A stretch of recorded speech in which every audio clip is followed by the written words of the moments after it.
What if I told you there's a tropical tree growing thousands of miles away in Southeast Asia, a tree whose leaves have been used for generations, and yet in parts of the United States, possessing those same leaves could lead to legal consequences? How can something be legal at the federal level but banned in certain states? Is it truly dangerous? Is it misunderstood? Or is it caught in the middle of something much bigger?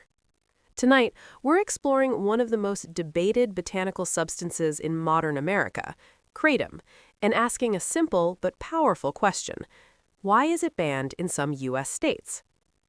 Kratom comes from a tropical evergreen tree known scientifically as Mitragyna speciosa. It belongs to the coffee family and grows naturally in countries like Thailand, Malaysia, Indonesia, and Myanmar. For centuries, its leaves have been used in certain rural communities as part of daily life. The leaves contain naturally occurring compounds, primarily mitragynine and 7-hydroxymitragynine. These compounds interact with receptors in the human brain.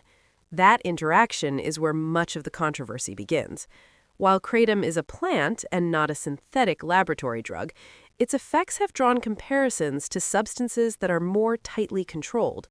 Historically, in Southeast Asia, kratom leaves were often chewed fresh or brewed into tea by farmers and laborers working long hours under intense heat. It was traditionally associated with endurance and physical stamina. In some communities, it also played a role in local customs and social settings. However, there is a significant difference between traditional use in rural villages and modern commercial distribution in global markets. In its native setting, kratom existed within a shared cultural framework. Knowledge about the plant was passed down over generations. It was not packaged in capsules. It was not concentrated into extracts. It was not sold through online marketplaces. When kratom entered the United States, that context changed entirely.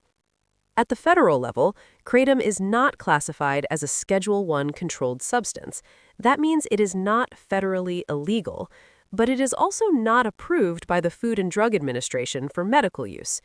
Over the years, federal agencies have expressed concerns about its safety, its potential for dependency, and the limited amount of large-scale clinical research available. In 2016, the Drug Administration announced its intention to temporarily classify kratom as a Schedule I substance. Such a move would have placed it alongside drugs considered to have high abuse potential and no accepted medical use.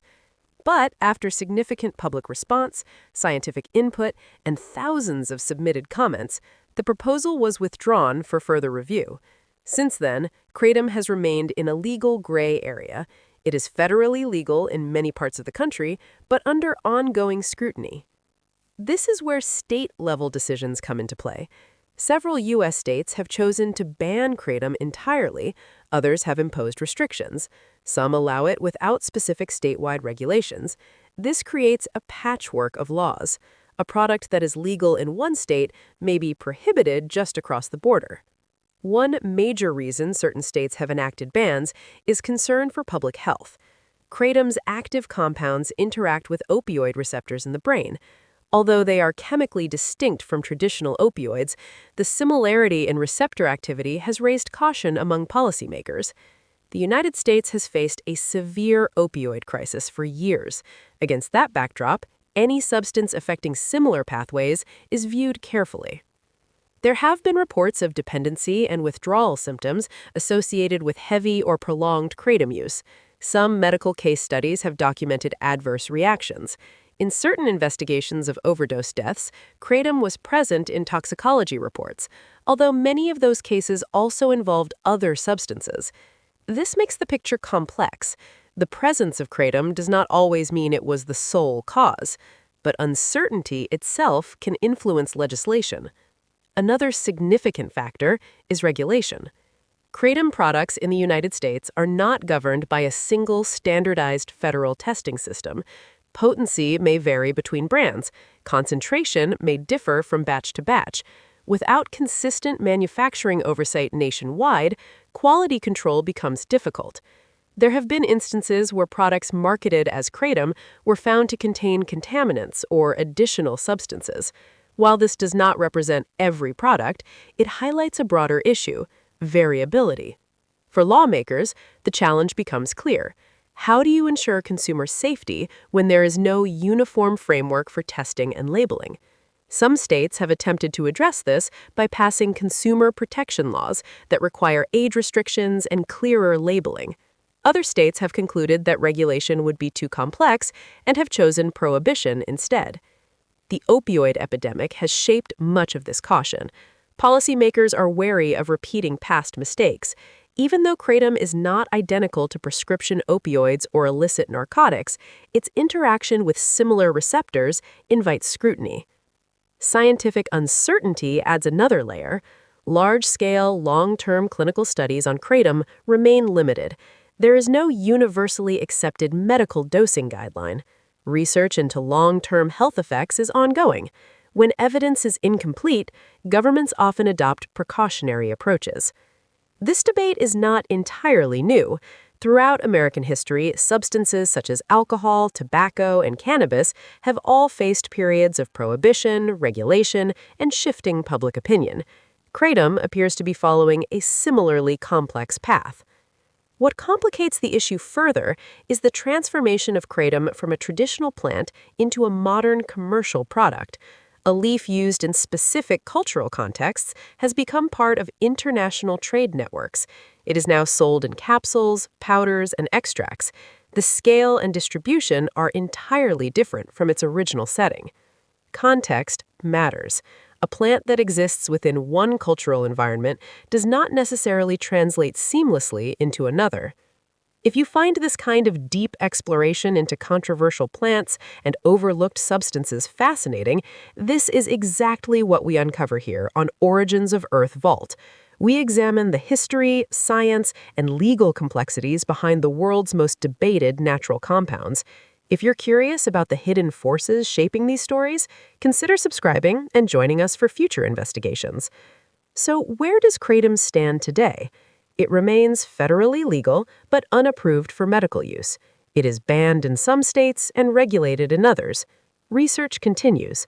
Public opinion remains divided. Kratom is not easily categorized as purely harmful or completely harmless. It exists in a gray zone, shaped by evolving science, legal caution, and cultural differences. The central question may not simply be whether kratom is dangerous, it may be how society responds to uncertainty. How much research is enough before a substance is restricted? How much should policymakers balance individual freedom with public safety? At what point does precaution become prohibition? The story of kratom reflects a broader tension in modern society between traditional knowledge and contemporary regulation, between natural origin and scientific validation, between personal autonomy and collective protection. So why is kratom banned in some U.S. states? Because it interacts with the brain in ways that demand careful consideration, because regulatory systems struggle to keep pace with global commerce, because the shadow of the opioid crisis influences decision-making, and because when evidence is incomplete, caution often prevails. But the story is still unfolding. Future research may clarify risks and benefits more clearly. Laws may change. Perspectives may evolve. For now, kratom remains a plant caught between legality and restriction, tradition and controversy. And perhaps the deeper question extends beyond kratom itself. How do we decide which natural substances belong in modern society? Who defines acceptable risk? And how much uncertainty are we willing to tolerate? This has been Origins of Earth Vault. Until next time, stay curious.